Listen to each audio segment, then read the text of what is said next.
Poutine et Assimi Goïta ont visité la salle des armoiries du Kremlin, un lieu chargé d'histoire de la nation russe résolument tourné vers la sauvegarde de ses valeurs ancestrales. Ce moment a été mis à profit pour échanger des cadeaux, des marques d'estime et de raffermissement des liens de coopération. Parmi les cadeaux du président Poutine au président Goïta, la montre 80 fabriquée à Saint-Pétersbourg en série limitée à 80 exemplaires pour marquer l'anniversaire de la grande victoire. Un cadeau très original et expressif. Là-dessus, les récits de nos envoyés spéciaux, Sirabatili et Adama Kamara. Dans l'univers des armoiries russes, les présidents Vladimir Poutine et Assimi Goïta revisitent l'histoire des Russes, un peuple attaché à sa culture et à ses valeurs sociétales. Ces armoiries sont inspirées de celles de l'ancien empire qui ont été restaurées, un pan de l'histoire rappelé par le président de la Fédération de Russie en personne à son hôte. Nous sommes dans la salle des archives du Kremlin, chargée de faits marquant la vie de la nation russe. Un temps d'échange culturel ponctué d'expressions d'estime à travers des cadeaux. Vladimir Poutine offre 4 gratifications à son hôte, le général d'armée Assimi Goïta. Gratifications exposées et expliquées en détail. Chacune d'elles véhicule un message particulier. D'abord, le sabre impérial compagnie d'armes de Zlastus, fabriqué à la main dans le respect des traditions historiques et des techniques propres à la Russie. Il est orné des motifs traditionnels avec des métaux précieux et des pierres précieuses. Deuxième sur la liste, cette montre Victoire 80. En 80 exemplaires, comme son nom l'indique, le général d'armée Assimi Goïta reçoit la 34e. Tout un symbole.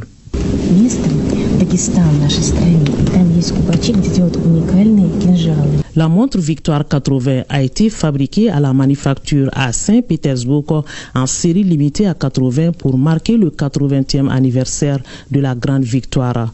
Anton Skounov en est l'auteur. Il a créé un mécanisme unique retraçant le déroulement de la Grande Guerre patriotique de 1941 à 1945. Un autre cadeau, le set de bureau Moscou en pièces uniques, fabriqué à la main, il est fait de miniatures laquées de la ville de Kolui. C'est une spécialité russe exclusive. Le 4e cadeau, c'est cet autre sabre qui est celui de bravoure que l'on tient devant l'ennemi. Cette estime du président Poutine touche le président Goïta. En réponse, le chef de l'État lui a offert ce sabre Touareg qui est un symbole de dignité, d'honneur, de patriotisme et de royauté. Donc je vous remets avec fierté, avec honneur. Et ça vous permet de neutraliser tous vos ennemis.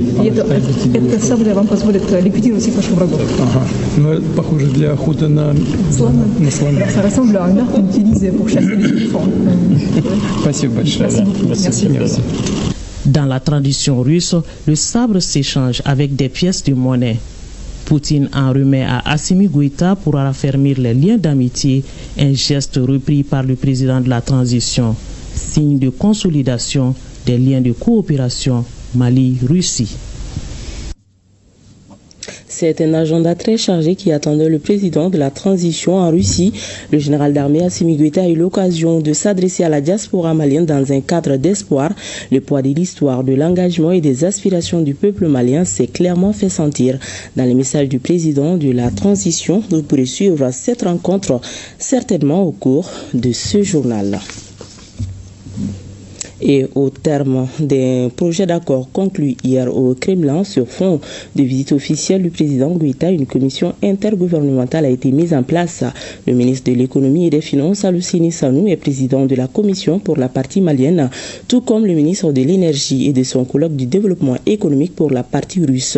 Les deux parties se sont retrouvées au compte de la première réunion. Il s'agissait de mettre en place un chronogramme pour la mise en œuvre des différents accords signés. La rencontre a été suivie par nos envoyés spéciaux à Moscou, Garibou Pérou et Sidiki Balo. À peine l'annonce faite au Kremlin, la commission intergouvernementale émerge avec détermination.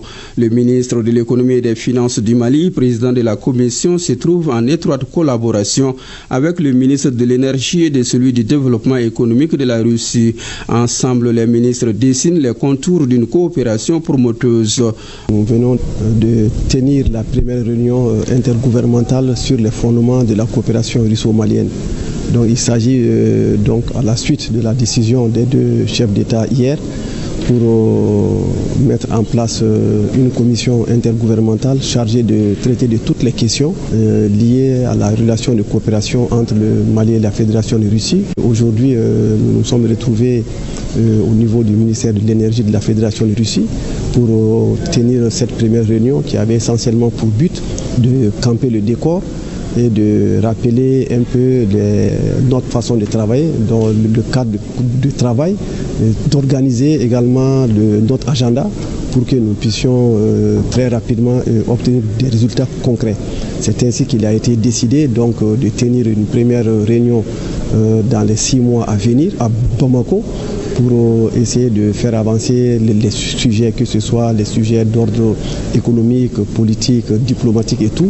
Et c'est d'ailleurs ainsi que nous nous sommes engagés à nous retrouver par visio le 6 du mois prochain pour pouvoir tenir un calendrier et de définir un contenu, de définir les différentes sous-commissions qui doivent être créées, de déterminer les présidents de ces différentes sous-commissions, chaque commission devant travailler sur des sujets précis qui leur seront notifiés afin que régulièrement nous nous retrouvions. Il s'agit également de régler cette question au plan de l'Alliance des États du Sahel, parce que vous savez qu'avec la création de la Confédération des États du Sahel, le Mali, le Niger et le Burkina partagent un peu les destins en commun. Lors de cette première réunion, les échanges se sont concentrés sur l'établissement d'un chronogramme clair, essentiel pour la mise en œuvre des accords récemment signés. Cette étape cruciale permettra non seulement de suivre l'avancement des projets, mais aussi d'assurer une coordination efficace entre les deux parties. On a créé une commission intergouvernementale chargée des questions économiques, commerciales, scientifiques et techniques. Donc cette commission que je préside également du côté malien est présidée du côté russe par le ministre du développement économique. Donc les questions essentielles à l'ordre du jour aujourd'hui portaient sur les principales avancées. On a fait le point de la coopération et nous nous sommes félicités.